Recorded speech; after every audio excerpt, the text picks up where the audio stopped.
Healthy প্রেগন্যান্সির ১১টি লক্ষণ।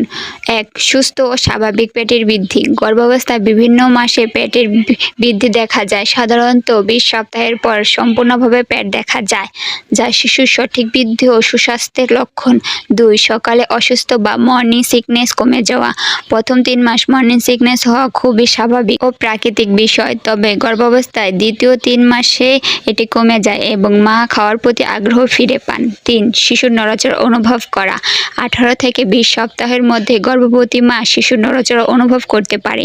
গর্ভাবস্থায় দ্বিতীয় ত্রৈমাসিকের শেষে তা স্পষ্ট নিয়মিত হতে পারে। সুস্থ গর্ভাবস্থার একটি লক্ষণ। ৪.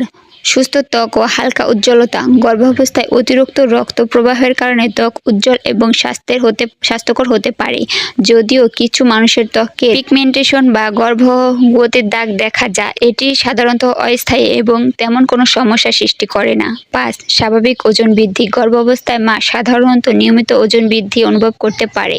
ওজন বৃদ্ধি শিশু ও মায়ের জন্য উপকারী, তবে অতিরিক্ত হওয়া উচিত নয়। ৬. স্বাভাবিক রক্তচাপ। গর্ভাবস্থায় স্বাভাবিক রক্তচাপ ১২০/৮০ মিমি/এইচজি হতে থাকে। খুব বেশি বা কম রক্তচাপ গর্ভাবস্থায় বিপজ্জনক হতে পারে, তাই নিয়মিত পর্যবেক্ষণ করা উচিত।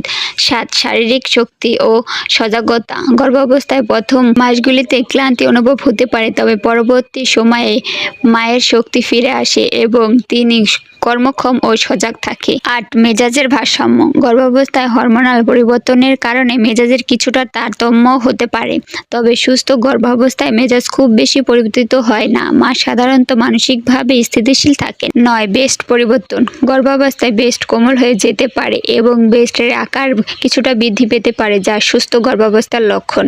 ১০. বিশ্রাম ও ঘুম। যদি মা বিশ্রাম পান এবং ঘুমের সমস্যা না থাকে তবে এটি সুস্থ গর্ভাবস্থার লক্ষণ হতে পারে, তবে ম্যাক্সিমাম মাই এই সময় ঘুমাতে পারে না। এটি ভয়ের কিছু নেই, এটি স্বাভাবিক বিষয়। ১১. নিয়মিত প্রস্রাব। বেশি প্রস্রাব লাগা স্বাভাবিক, মানে কিডনি ঠিকভাবে কাজ করছে। গর্ভাবস্থায় সাধারণত এই লক্ষণগুলোই হেলদি প্রেগন্যান্সির লক্ষণ, তবে আপনাদের যদি গর্ভাবস্থা এবং বেবি বিষয়ে কোনো কিছু জানার থাকে সেক্ষেত্রে কমেন্ট বক্সে অথবা ইনবক্সে জানাতে পারেন। ভিডিওটি যদি আপনাদের একটু উপকারে এসে থাকে লাইক, কমেন্ট, শেয়ার করে দিবেন এবং পেজ থেকে দেখলে পেজটি ফলো করে দিবেন। ইউটিউব থেকে দেখলে ইউটিউব চ্যানেল সাবস্ক্রাইব করে দিবেন।